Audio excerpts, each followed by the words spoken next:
3, 2, 1. Oh shit, I'm not recording. Okay, let's try that clap again. Is everybody else recording? Yeah. Yes.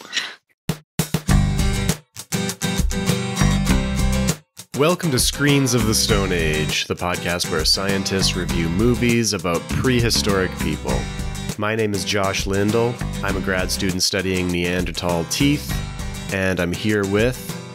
Dr. Kimberly Plomp. I am a bioarchaeologist. I study the human skeleton, disease, and evolution. And I'm Dr. Ross Barnett, with a bit of knowledge about ancient DNA and Ice Age megafauna. A bit.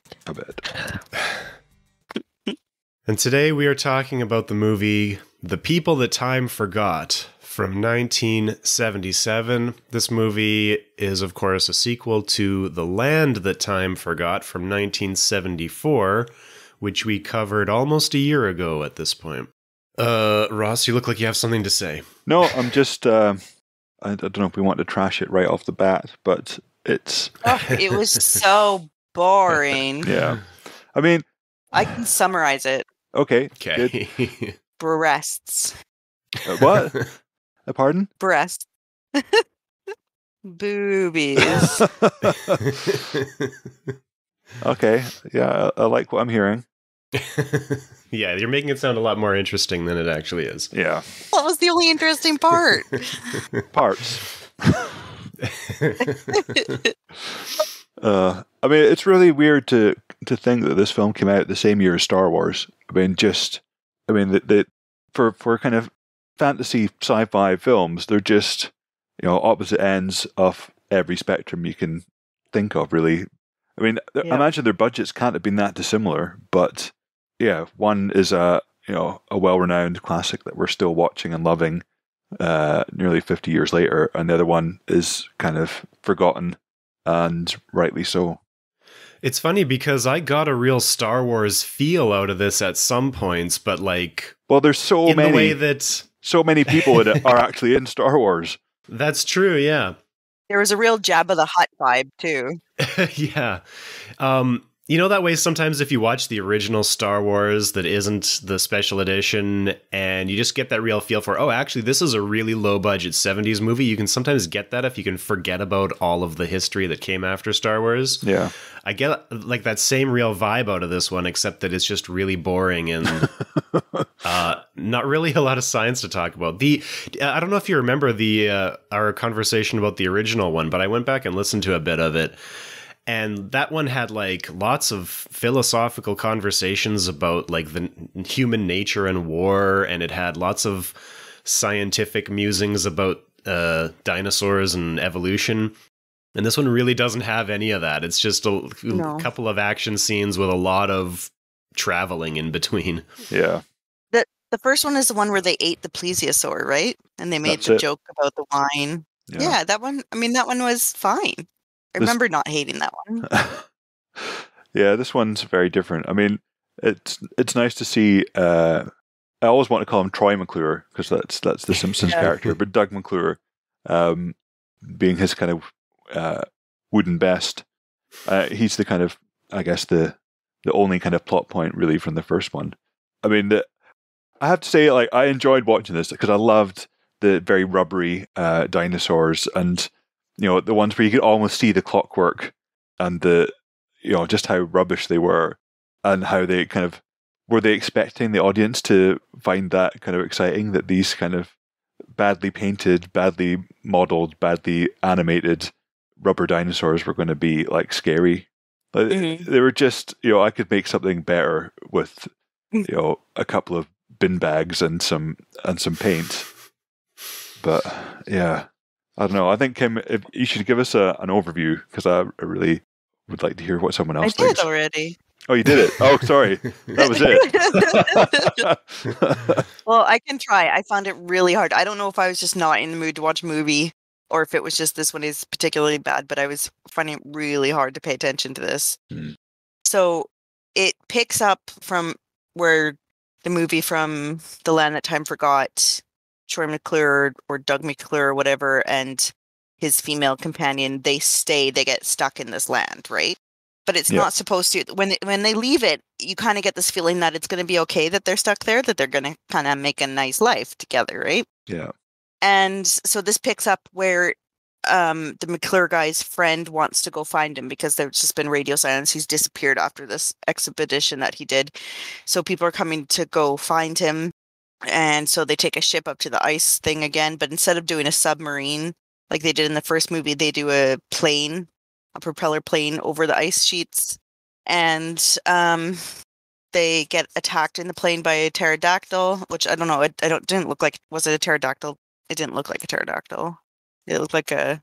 Yeah, I mean, I think pterodactyl, the actual species, which it just refers to one, is quite a small pterosaur, whereas this was a giant, rubbery, many-toothed, fairly immobile prop.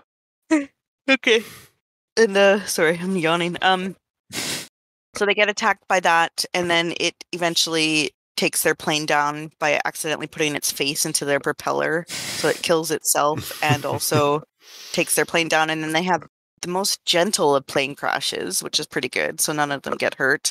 And it's Troy's friend and a woman who her father is paying for the expedition, and she's a photographer, and then a academic guy / lady. Yeah, what did I say?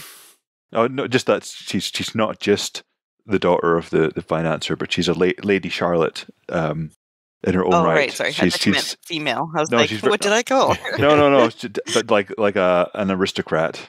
Right, yes, she's rich, British, and the guy that's with her is American, kind of all American, Kendall. And then there's this academic guy that's with him that is taking notes. I didn't catch what field he was. He was an anthropologist or something. And oh my god, I'm sorry, I'm keep yawning. And then there's Hogan, which was the plane flyer, the plane pilot, and the pilot stays with the plane the whole time, so he kind of is out of the picture shortly after this. And then they start their trek across the island, and they come into contact with first human they come into contact with is the woman.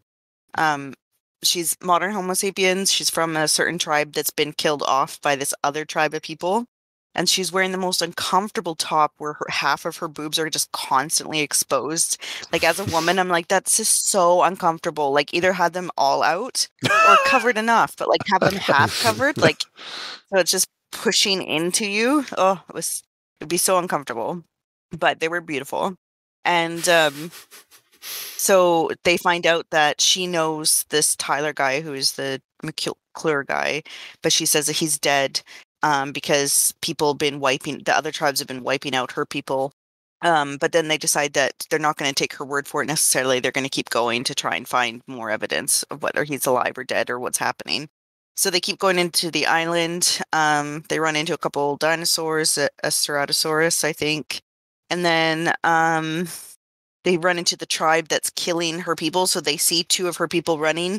And then the bad tribe is chasing them. And they try and scare them off with flare guns. But it doesn't really work for some reason. They don't seem too fazed by the flare guns. So then they kill the two men. But just before one of the men dies, he's able to say that he saw Tyler in the Mountain of Skulls, or Skull Mountain or something, which is another group of people. And this one is a very like Game of Thrones, Lord of the Ringy type civilization, and Star Wars. So they are all wearing masks and have weapons and very modern looking stuff. And then they take them. Sorry, when they get to the mountain skull, which is so cool. Like, why don't we do architecture like that nowadays? What, made out of cardboard and stuck on a hill? Yeah. But we could live in skulls. Anyways. So then they get captured, obviously, because the people aren't necessarily friendly.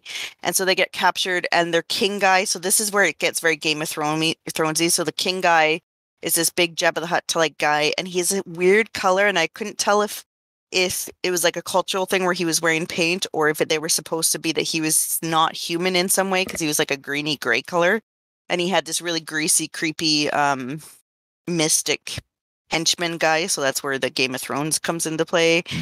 And so they take the guys and they're like, okay, the men are going to go to the prison and the women are going to be sacrificed to our god, which is this mystic looking volcano. And so they're going to sacrifice when the god's sister wakes up, which is the sun when she rises. And then so the guys get put down into the prison, and then that's when they find Torm McClure, who's all bearded and obviously been down there for a long time. And they're like, okay, we need to save the women. They find out that the woman that he was with, that we left him with when in the old movie, she got sacrificed to the volcano, so she's gone. So they very slowly and very boringly fight the prison guards and get out. There's like no sound effects either, so it was like watching the outtakes of it, right? Yeah, it was bad. It was so boring. Yeah, and then they get up to the top where the girls are just about to be sacrificed, and they stop it just in time. And I quite like this. So the king guy has the breast woman in his hands, and he's about to she has a name, cut Kim. her head off. She has a name. I don't remember her name. Adjure, that's her name. Adjure. And so they're trying to save her, but they can't really because, if they get close, he's going to cut her head off. And so she bites him, which I really like. So she bites his wrist and arm to the point that he finally lets go, and then he falls back into the volcano. So she kind of saves herself, which I enjoyed. And then again, his more of his henchmen come in, and they have a really slow, drawn-out, boring fight. And then eventually they win, but the volcano's about to explode, so they have to escape. And they're very slowly walking down the volcano steps. And then they decide, one of the guys has to decide that he has to go back because he left his notes in the camera and stuff, and they don't want to leave the academic evidence of the island. And so he goes up, and it's so funny because there's a snake like in his way, and there's like this really slow moment of him trying to figure out how he's going to get around the snake while this volcano's exploding and other henchmen are coming in to kill him. He just very slowly moves the snake to the other side and reaches and grabs his stuff. Anyways, and then they escape the volcano, fight more henchmen. And then they're running across the island because they have to get across the island to the plane in time because the plane has to be able to catch the boat because the boat is going to leave at a certain time, assuming that they're all dead if they don't get back by this certain time. And we're getting down to that point now. So the boat is actually starting to get ready to leave. So they have to run through the island while there's a volcano going and people chasing them. And there's a lot of, like, you could tell that this is where all their money went, is in all the fire explosions around them as they're running forever, as the volcano is exploding. Then they make it to the plane, and Hogan is ready for them. And then they get on the plane, and they make it to the boat, and everybody's happy. And there's some misogynistic, really gross comments about the souvenir they brought back, which is the woman. And then, yeah, the end. Did I miss anything? No. That is pretty much it. I mean, you missed out some of the dinosaurs, I guess. Yes. A lot of them I couldn't tell what they were supposed to be. Well, right at the beginning, after they have their very most gentle crash, but which incapacitates their plane. Oh, the Stegosaurus. Which is really shoddy. Yes. I mean, at some stages, it looks like it grows in size by about sort of 6 times. Like in some of the close-up shots, it's supposed to be the sort of size of 4 elephants, and then other times it's about the size of a large Alsatian kind of stuff. And the noise that they had it making was so funny. It was very mechanical, but it also sounded like a mixture between an elephant and a cat, like an angry cat. It was really funny. And they just had it on repeat. I mean, it could have... Yeah. It just made the same noises all the time. Yeah, and they used it to move the plane. So they tied a rope to its tail and then got it angry, so it started to walk away slowly, and that was enough to move the plane to get it. Yeah. I don't remember if they got it flying again, but... They did. That's how they escaped. Because they escaped back to... The Stegosaurus was at the beginning. They escaped. I don't know why they had to move it at the beginning. No, it was stuck on something. It was not clear why they had to move it. Right, okay, yeah. And there's also, when they're escaping from the volcano and they're going through the caves, they meet, first of all, a really weird kind of tunnel of kind of dinosaur heads that's just... Yeah. Gauntlet of dinosaur heads. Yeah, it's clearly disguised with their hands in some dinosaur puppets. I mean, how did like a dozen long-necked dinosaurs end up in a cave underground and all happen to poke their heads through holes in the same place? I mean, From both sides, so there's Both like two sides. different groups on opposite sides Yeah. of this hallway with I took holes it that through it was the like wall. a booby trap that the people put in, Ah, like they were that- dogs or something. That could be it. So you It think was there very much similar to the plesiosaur, Yeah. right? The first could one. even be a reused prop. And then there's a really terrible I couldn't even figure out what it was. It was some kind of, it wasn't a dinosaur. Ankylosaur or something? Was it a I dimetron? thought it was like a protosuchian or some other kind of synapsid or anapsid or some kind of non-dinosaurian generic prehistoric animal, because it has a sprawling posture, so it has the kind of arm positions of a crocodile, whereas dinosaurs have like an upright posture. And it just looked I think really... that was supposed to be a Scutosaurus. Yeah, that's it. I read that as well somewhere, which isn't a dinosaur. Yeah, it's from before the dinosaurs. Yeah. It's from the Permian, right? Yeah. So these kind of Permian sort of reptile-ish things. But it just looked really cheesy, and it looked like it was on like some furniture casters or something, and somebody was just pushing it around. And they also see something similar, which looks like a protosuchian, so like a kind of big-headed crocodile in the forest at some point, which, you know, they did go to quite a bit of effort to hide how shoddy their dinosaurs were this time round. So they're often like hidden behind foliage or only seen in kind of darkness and in a long shot. Yeah, the shittiness of the dinosaurs was not the issue with the movie, right? Well, it was one of the issues, I think. I mean, I think if you lean into shitty dinosaurs, it's okay, right? Like if you're like, this is ridiculous and we're just going to make it ridiculous, that's fine. It was just really campy, though, wasn't it? Yeah. Well, and I read, like, in the synopsis, they said they run into Neanderthals, and so I was waiting for that. And so the people at the end with the volcano, when they took off the mask, it was a really weird-looking person, and I wonder if that was supposed to be the Neanderthals? I think so. And also the ones that chase after them, after the two members of Adjur's tribe and kill them, they have kind of facial prosthetics as well. I think those were the Neanderthals. I don't know who that disfigured face at the end was supposed to be. One of the things about this movie is it doesn't explain anything. Like the previous movie has a lot of like exposition about why things are the way they are, and this one is just like, you watch the other movie, here's a bunch of more dinosaurs and weird stuff. Yeah, it was not as good. And the new guy, the all-American friend of Troy McClure that's coming to rescue him, who's called McBride, he isn't very charismatic, really. He's no Doug McClure. But the main kind of modern female protagonist, Lady Charlotte, she's actually really good. I thought her acting was pretty good. And she, at least, you know, she's not just boobs as the other character is. She is the photographer, and she has input into the film. She has ideas. She's not just a one-dimensional character. Yeah, they made her somewhat of a feminist character, right? Like, which is obviously good. so. And in the end, again, she ends up, there's a romantic thing between her and McBride. Again, they don't really get on the entire time, and he bugs her, and he kind of dismisses her the entire time. Yeah. And then in the end, it's just ha ha, and now we're in love. Yeah, that's how they did back then.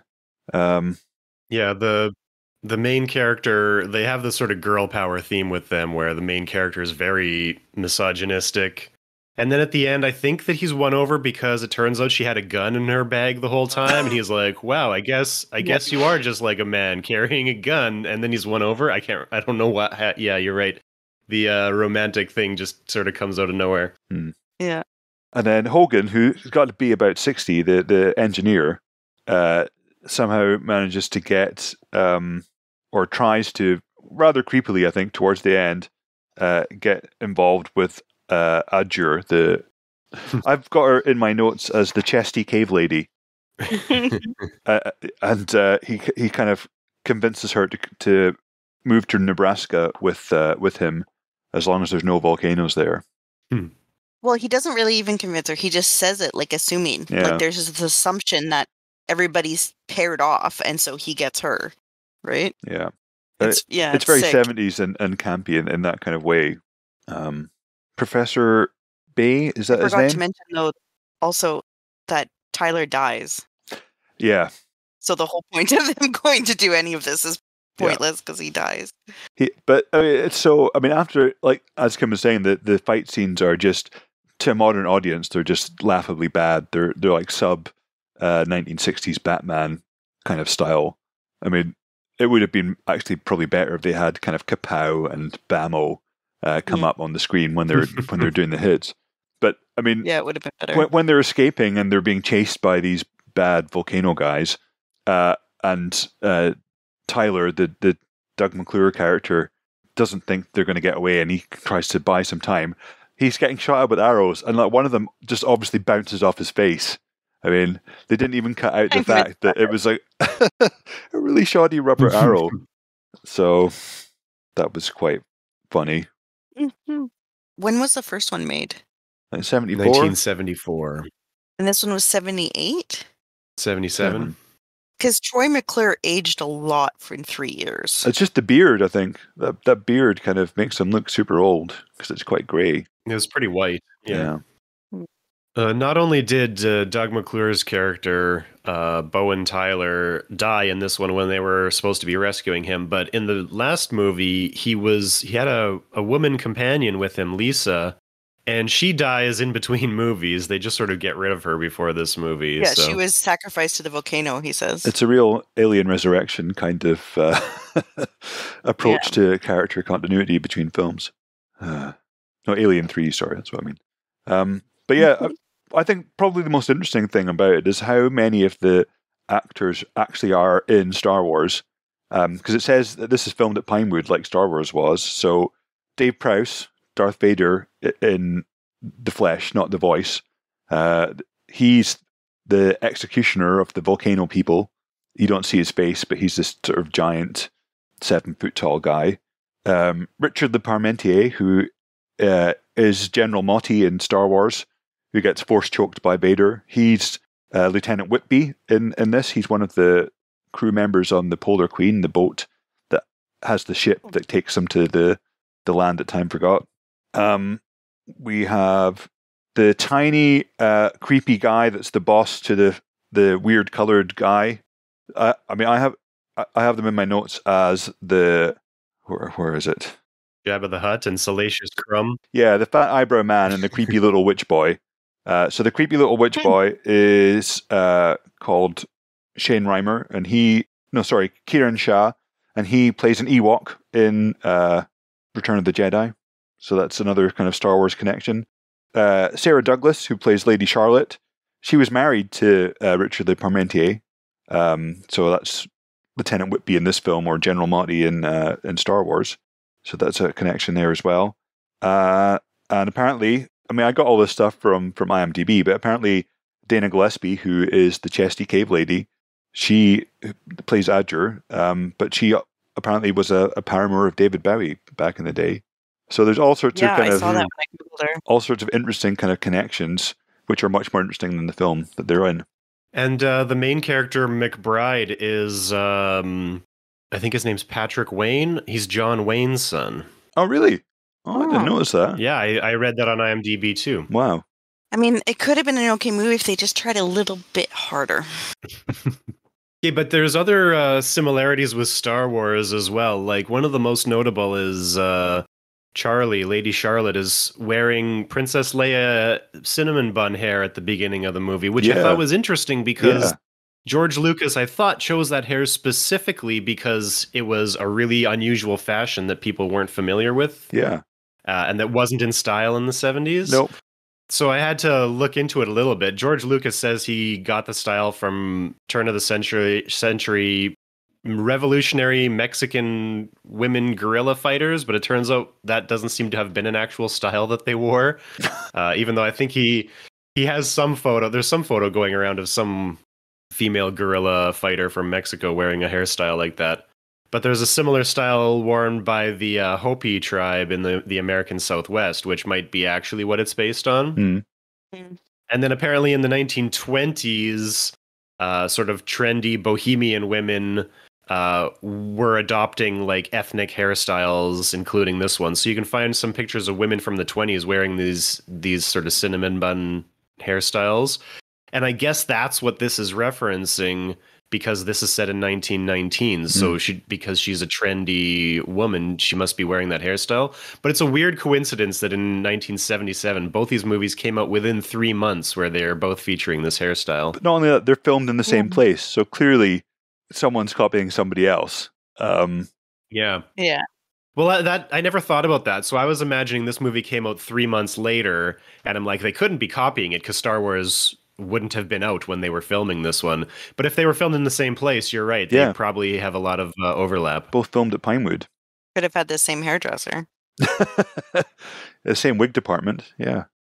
Something that can't be a coincidence is the whole Skull Castle, all the similarities to Jabba's Palace, but Jabba's Palace wasn't in the original Star Wars. It was in the 1983 Return of the Jedi. So you've got this like desert palace with some creepy sort of big fat green slobby leader with a creepy little tiny guy as a sidekick that sits beside him and doesn't really do anything, I guess.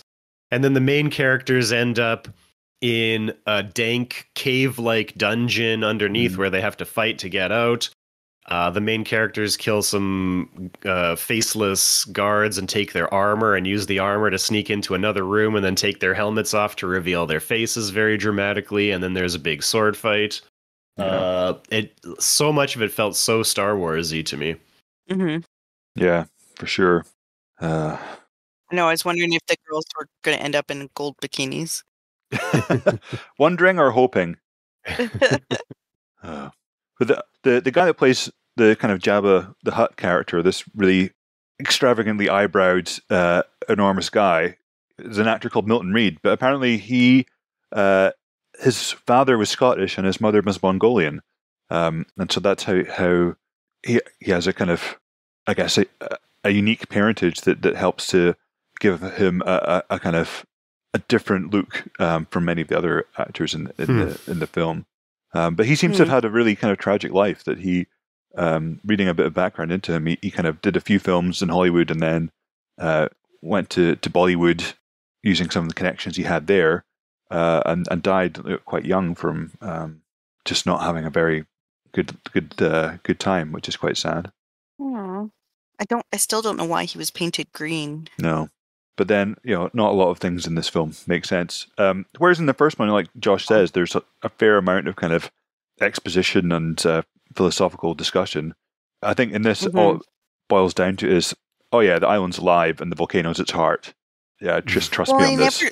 They never talk about, like in the first one, they follow the river and there's the whole, like, things are evolving closer up to the river and then you get to the giant egg thing where that's life, right? And that's where the life stops and comes up the river.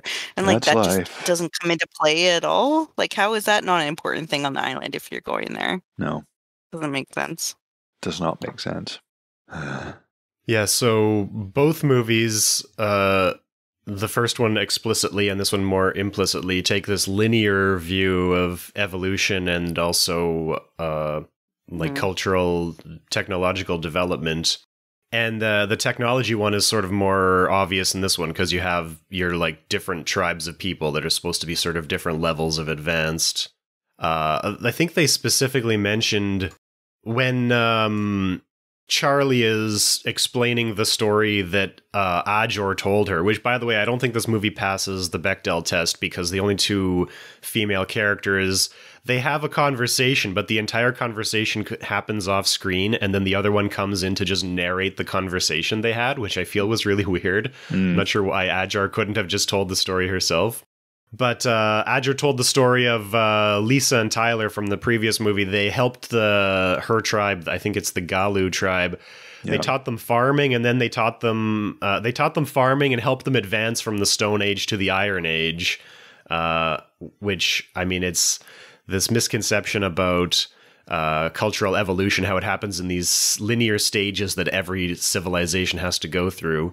But also that Western civilization, two people from Western civilization can jump in and evolve people. Yeah, two people from Western civilization can jump in and just give all the technology and like advance an entire civilization just from their singular influence. I mean, it's crazy if you think about it for just a second. Like, dude, I don't know how to smelt iron from ores. I don't know how to organize crop rotation or find the kind of right ways to plant crops in a field. I don't know how to make bronze or how to cast metal. I mean, the idea that Troy McClure would have idea how to do any of those, or Lisa, is kind of falls apart if you think about it for just like a second. Yep. Although, have you guys ever seen the Primitive Technology channel on YouTube? Have we talked about that guy before? I think we've mentioned him. I don't think so. I think you've mentioned him. It's this Australian guy who, like, his job is like he cuts lawns. He's like I'm not exactly sure to what. Like maybe a landscaper. Maybe he just goes around and like just cuts people's lawns with a lawnmower. But for years he's been putting up these videos sort of at his own pace, where he just sort of has a parcel of land that has a bit of forest in it in Australia, and he just goes out and he films himself doing some sort of, primitive technology. It's completely wordless, but he's got an extensive description in the text about what he's doing. And he just like does things like he plants a sweet potato garden. He creates a flint axe.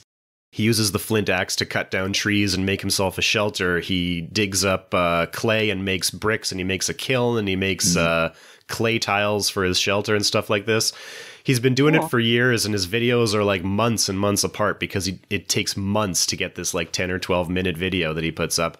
But lately he's been doing tons of iron stuff. Like he's digging up this like rusty clay and baking it, and he gets these tiny little beads of iron, and he's been collecting them until now he's like making iron tools that he got out of literally dirt. And he just like films this for months at a time and puts these things together.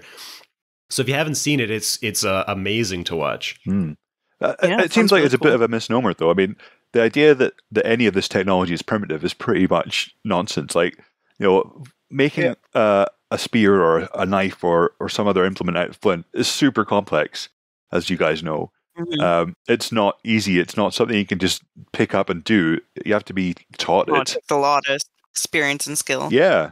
Yeah, and in biology, primitive is a very specific term that is a relative term. Like, something can't be more primitive than another. It's when you're comparing two things. So if something is similar to an ancestral form, it's primitive, but if it's different, it's called derived. But it doesn't imply this ranking of evolution. And when it comes to cultural stuff, primitive is just not a word. I don't think that we can even really use it to describe culture, because there's no such thing as primitive culture. All culture is equally complex. Yeah, good point.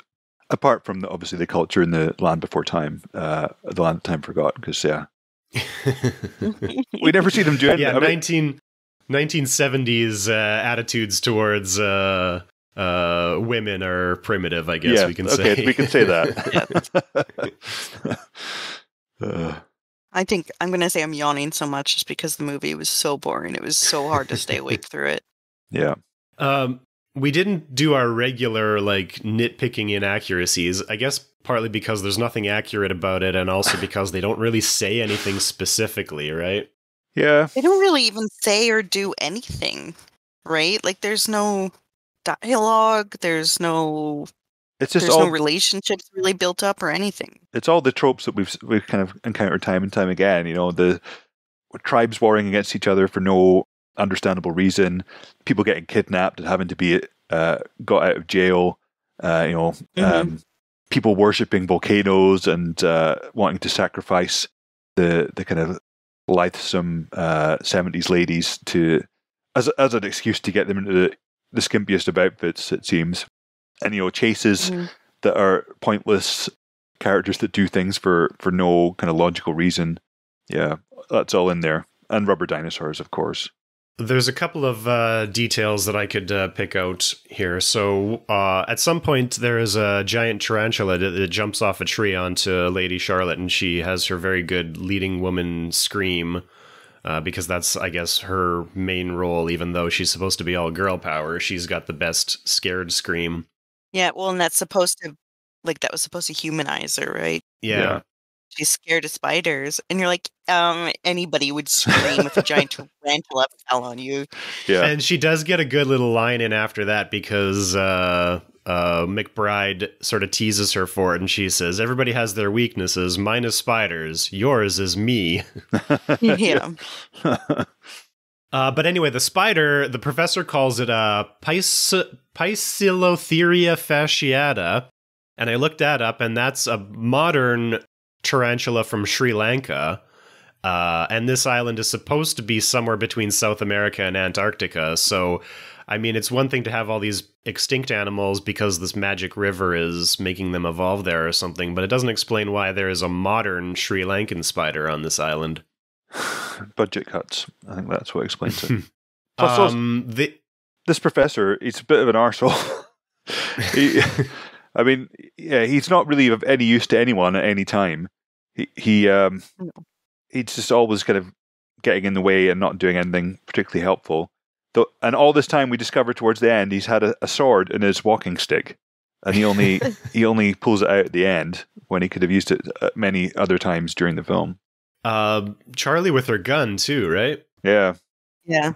But it's because the meathead Americans were too busy kind of shooting everything with their guns and with their flares. Like when they're flying in on the plane from the boat into the island and they're being attacked by the pterosaur, and he's like, it's magnificent! And then instantly guns are out and they're shooting at it. Yep. Which is a common kind of such attitude. Bad aim.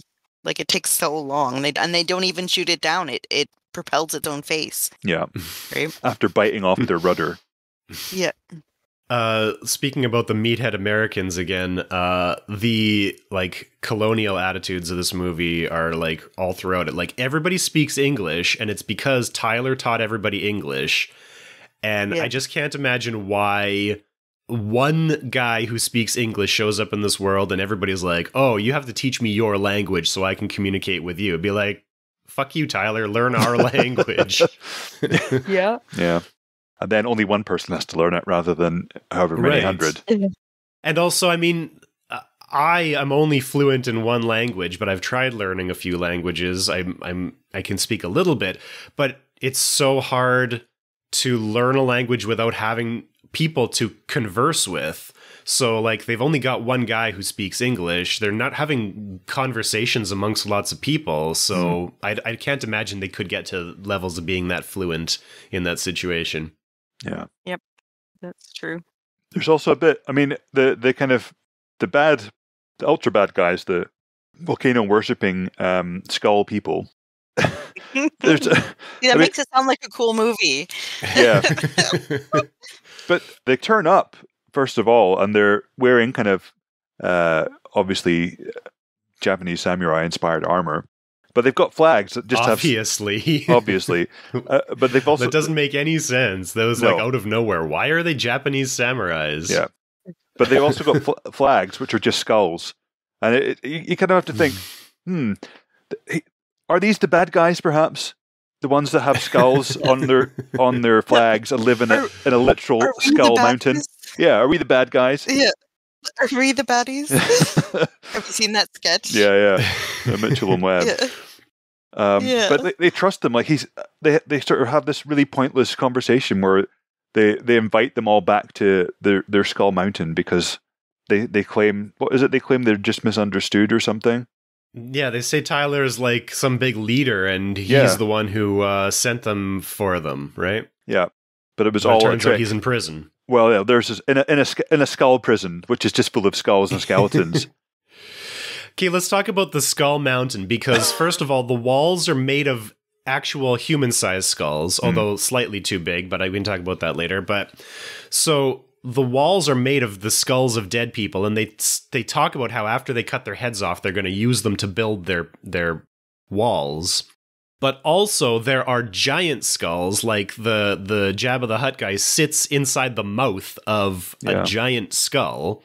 And the entire castle, when you see, it's a matte painting, and you can see it from the distance, it's made of giant skulls, like 4 or 5 story tall human skulls. And so, obviously, these are not meant to be the skulls of giant people, because we don't see any giant people, right? So are we to believe that they've built this building with walls made of skulls, but also they have somehow fashioned giant, like their architecture is designed to make it look like a skull? Like, they've found a theme they really like. Type idea. It's just like, yeah, I get it. It would be cool to live inside a giant skull, but also looking at like the technology they have and stuff like this, like, are we really to believe they put this much effort into making their castle look like a skull? Yeah. Like, what are their priorities in this civilization? They've also cut just some big corners as well. Skull fetish. When they're in the skeleton jail next door to Troy McClure, it's not even like one skull thick. Like, he's able to put his face right up against the inside of a skull and look through the sockets, and then it takes like half a punch to knock between the walls. I mean, that is not good planning. Yeah, you can't expect to keep a prisoner in a jail that is that shoddily made. One thing that made me think about there is he looks through the eyes of the skull, and of course that skull is way too big because a skull fits inside your head. So if the skull can like cover your entire face, that's bigger than a human skull. And it just made me think about how I'm teaching an anthropology class right now, and we're doing an osteology section. And when people see a human skull for the first time, they're very often very surprised how small it is. Because you want to think it's as big as a human head, but if you take the hair and the skin and all the muscles and everything off, it's, of course, smaller than a human head. So I think a lot of people are surprised how small a human skull actually is when they see one in person. Yeah. Same with elephants and stuff. Yeah, like everything, I guess. Everything's bones are going to be smaller than you might expect. At least the skulls. For long bones, a lot of the time people are surprised how long they are. There's a lot of the early reports of giant skeletons from the Americas that we still hear about today sometimes. People talking about conspiracy theories about us hiding the giant skeletons. A lot of that has to do with people are just kind of surprised how long a femur bone is because, you know, part of it is sort of buried into your hip, so it extends a little farther than you might think the leg would. Yeah. So bones can be misleading if you're not familiar with them about trying to interpret how big the thing that they came from was. But a lot of the skulls built into the walls looked like they were trying to make them look primitive, like they had thick eyebrow ridges. They were pretty robust. But they were very distinctly not Neanderthal. I paused on so many shots to look at all the skulls, and I'm like, these could be Homo erectus, but they're definitely not Neanderthals, even though I guess they don't say it explicitly, but I think that the cave people that they're fighting with are meant to be Neanderthals. At least according to like Wikipedia and different reviews, they call them Neanderthals. Well, that might just be the public interpretation of it, though. Yeah, I couldn't tell. I thought it looked very Homo erectus-y, but I think probably just based on nothing but the idea of what Neanderthal or primitive human skull looks like, right? Just the big brow ridges. And I don't know whether his throne was supposed to be a dead thing or if it was made. There was the jaw and everything too. Mm-hmm. So it could have been like a King Kong type thing. Like, obviously it doesn't look like a gorilla, but you know. I think the movie just really doesn't care about any of it. Is like, here's some cool skulls, don't think about it, cool skulls. Yeah Our audience is asleep by now anyway, so it doesn't matter. The Neanderthal people themselves, if they're Neanderthals, the people with the prosthetic eyebrows, they were hunting them with bows and arrows, and the movie wants us to, or the movie believes in a linear evolution of biology and culture. So under its own logic, Neanderthals wouldn't have bows and arrows because Neanderthals never invented that technology. Bows and arrows are a relatively late technology for most peoples, but they were invented a few different times. Like, they were invented in the Americas independently of Eurasia, like around the end of the Ice Age, I guess, after 10,000 years ago. I'm not exactly sure how old bows and arrows are. Maybe 6,000 years in North America. But Neanderthals didn't have them for sure. No. They're also, I mean, they're wearing furs, and like they look like they're mostly wearing furs, but in every shot you can see that they're wearing woven fabrics, tailored woven fabrics underneath their furs, which I think is just a lazy costume design and not really meant for us to think about how these people are weaving fabrics. No, and we never get that clear of a shot of them. Like they're No. never just standing still for a long period of time. It's Yeah. kind of one of those things where they're all moving around in the background. And they're decorated in animal bones and such too. Yeah, they were all wearing skulls on their heads for some reason. Mm-hmm. They do tie them up to stakes as an offering to some sort of dinosaur until Ajor comes to rescue them, and then that's when they end up going to Skull Mountain after that. But I guess that implies they have the technology to make ropes, and they have some sort of mallets for pounding stakes into the ground. And some kind of religion as well. Yes. Well, actually, they commented on that. McBride was unconscious, and I guess the other two either they woke up earlier or they never went unconscious. And so McBride wakes up and finds himself in this situation, and the professor's filling him in, and he's like, seems like we're being offered up to something, and he mentions something like a religious offering, and he's like, I'm thinking something more practical. So maybe it was just to keep the dinosaur from eating them rather than anything religious. Although that also didn't look like a dinosaur. We never got a good look at it, but it seemed to be some sort of Permian quadruped. One thing that I wanted to mention was relating to Skull Tower again, or Skull Mountain. In the city in Serbia where I work, there is a Skull Tower, which is just called Skull Tower, Cela Kula in Serbian. Have I mentioned that before? Have you guys ever heard of that? No. In the early 1800s, when the Ottoman Empire was ruling or invading Serbia, there was some sort of rebel standoff in this city where a group of Serb rebels tried to hold off this encroaching Ottoman army, and they were losing. So what they did was they set off a mortar charge or an explosion. I'm not sure what kind of technology they had at the time. In their own sort of camp, and killed themselves and all of the attacking Ottomans. Whoa. And then the Ottoman Empire took over the city, I guess, and they built a tower out of the skulls of all the rebels in the city, sort of as a warning. It was originally, it's not like a very tall tower, but it was originally like 14 layers of skulls tall, and it had 958 skulls originally. Whoa! And how did they separate out the rebel skulls from the Ottoman skulls? I'm not sure. The tower still exists today. So they, at some point in the 1800s, they partially dismantled it, but then they reconstructed it with whatever skulls were available. They tried to, I guess skulls were removed, and they tried to get back as many as they could. And then they built a chapel around it, and then there was renovations over the years. So today it's still standing with a building around it, and it's protected behind glass. There's only about 50 skulls remaining in it, so it's mostly a big sort of mortar tower with like skull-shaped holes in it, but there are at least 50 skulls left. Plus, there is a skull of the leader, or which is believed to be of the leader, which is sort of set aside in its own sort of glass case. And I'm also not sure how they knew it was his skull either. Wow. But if you happen to go to Serbia, I would recommend going to the city of Niš and checking out the Skull Tower. It's very, very interesting to see. And of course, the Serbs kept it after the Ottoman Empire fell, even though it's made of the Serb skulls, because for them it's a symbol of rebellion. Yeah. Right. Wow.